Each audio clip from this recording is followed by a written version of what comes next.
Hi guys, and welcome back to my channel. Welcome to this week's Mental Monday.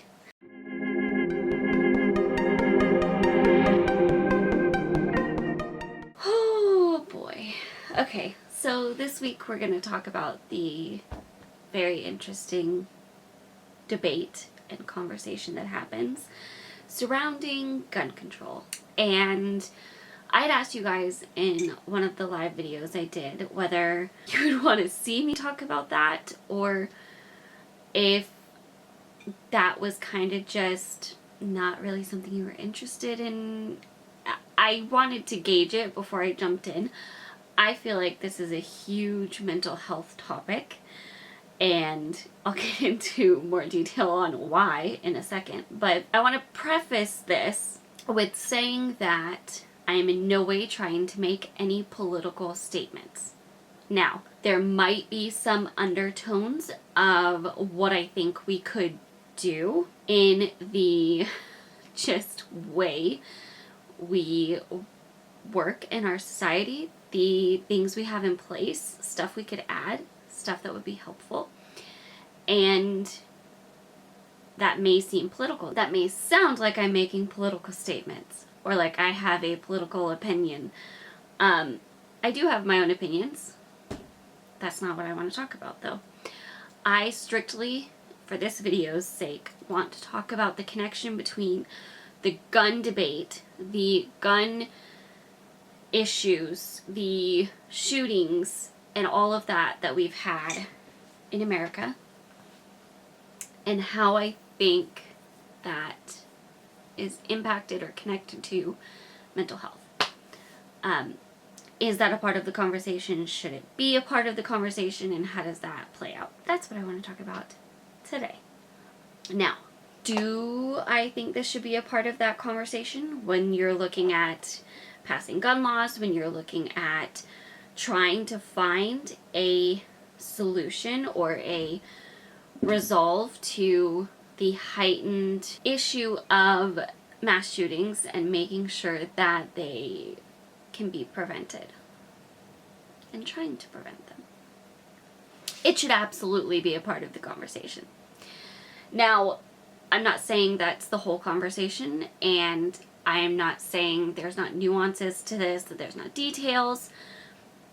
However, it should be an integral part of that conversation because it is people we're talking about. It's not an inanimate object that doesn't have these workings inside of it that's picking up a gun and shooting people.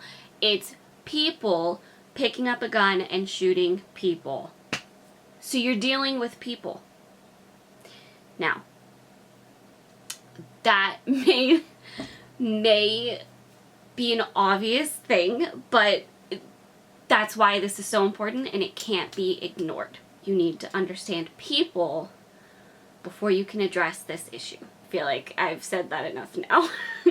So the next thing is, how do you put that into it? And why has it not worked up to this point? One, I don't actually feel like mental health has been a big enough part of the conversation up to this point.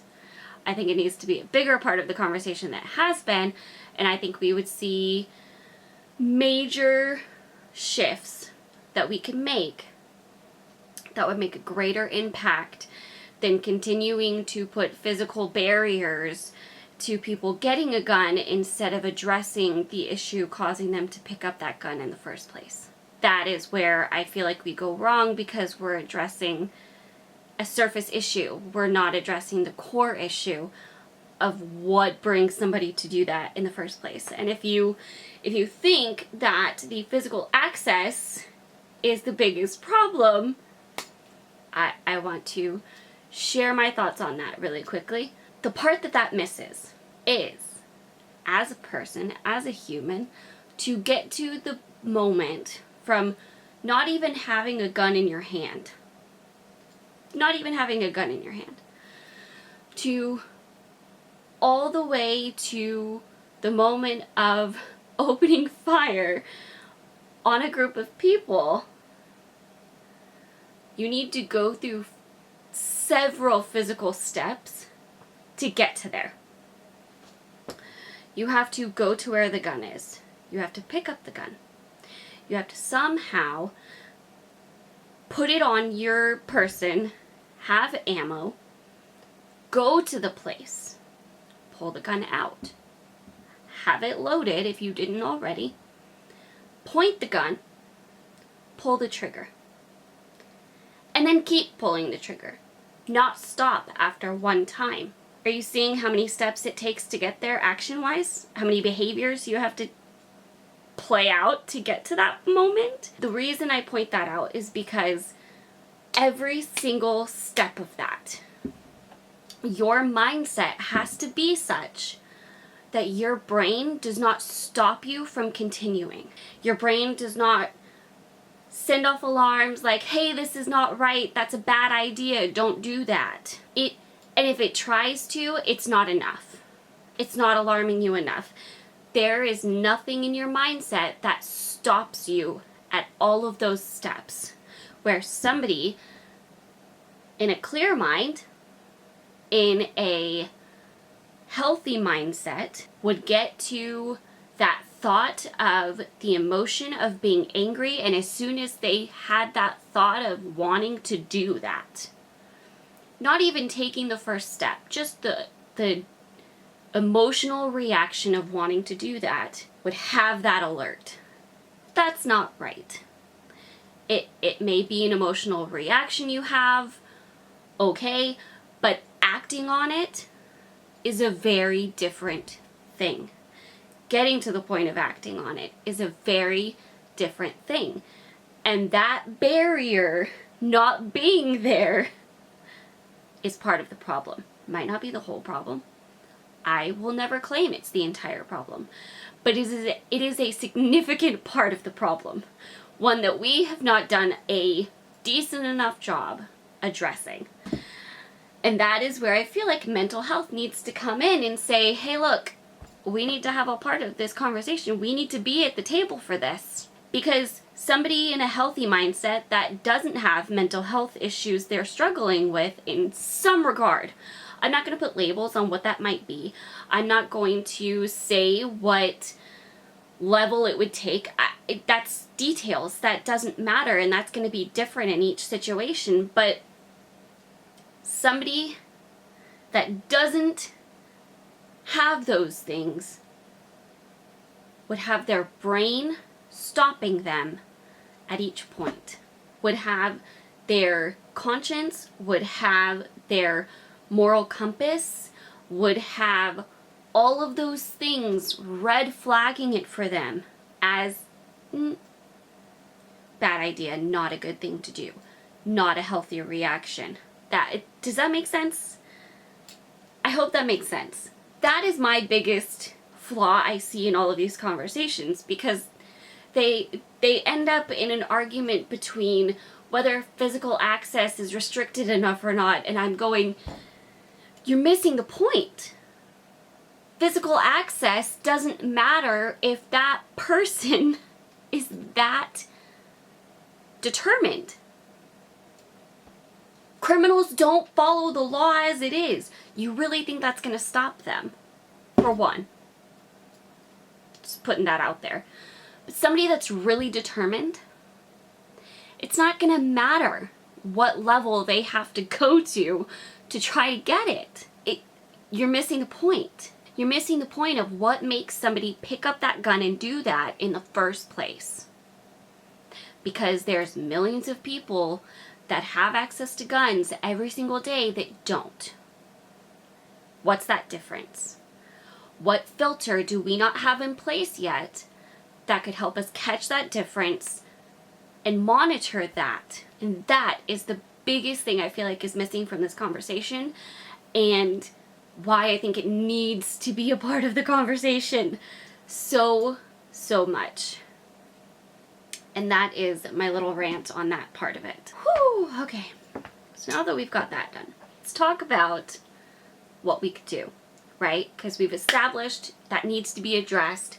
I think everybody in this conversation would not deny that aspect needing to be addressed. So I'm just going to move on and say, okay, So we know we need to do something, right? We need to address this in some way, some fashion. So, what would be good? Psych evaluations could be one thing. Having a psychological background done so that you know the history of it, that in and of itself, just putting those types of policies in place for going and purchasing a gun is not going to fully solve the problem. This is a society, nationwide mental health issue. It is not just the physical act of getting a gun issue. Because like I said, it takes a whole lot to get to that point. So, mental health services needs to become a priority. I've seen conversations start happening. I've seen different mediums for getting a mental health professional available to people happening, and it's amazing, it's incredible, but we need to do a better job of outreach for it, of getting it to people and having ways of that happening. And mental health issues needs to become more of a serious thing than it has been. It needs to be addressed, and not in a we need to control these people kind of way. We need these services available. I think right now, part of it is getting programs up and running, and part of it is a mental health system that is overrun, that doesn't have enough capacity for everybody. I think having a different way of implementing services could help. Having a wide variety of implementing services could help. I think we really need to start not just talking about it, but having real ways of people implementing what we're talking about. So, like the online services, like having health coverage that incentivizes it, like having people available in those scenarios. And I'm just throwing out ideas. This is in no way a planned pitch of what we need to do, but these are aspects of things that I think would greater address the issue, the core issue. And that has to be our focus. That has to be what matters if you really want to make a difference in all of this. That needs to be forefront. I do want to say, yes, there should be those basic core gun laws restricting access and procedures for getting a gun. But in my opinion, that's only addressing the physical barrier. That's not doing anything to address why somebody would use it wrong in the first place. That also has proven not to address it very well. If you look at states like California, who have had shootings and have some of the most strict gun laws in the country, you're missing a piece of it. It is not the whole picture. So, that is my thoughts on this. I may get not nice comments. Please be respectful. I want this to be a conversation. I feel like this needs to be a conversation. And I really don't want to argue gun policy. I want to argue mental health. I want to focus on that because I've said till I'm like blue in the face for this video. That needs to be our focus. Okay, so you guys said you wanted to hear about it. That's my thoughts. I would love to hear yours. Please be respectful in the comments. as people are sharing their thoughts, please be respectful. Please let this be a conversation. We don't need more arguing on this. We don't need more division. We need to get over our differences and get work done on it and be able to come to common ground. So that's why I've tried to focus on mental health in this and not gun policy debate. And that's what I would like to see happen as well. So, thank you guys for watching. I hope you enjoyed this. I hope it helped. I hope it was cohesive in some way. Some of it was probably a little ranty. I'm sorry. You guys know how I get about mental health. So, yeah. Okay. I love you guys. If you enjoyed this, give it a thumbs up, share it, and keep the conversation going, and make sure you're subscribed, have notifications on. I will see you guys tomorrow. Bye!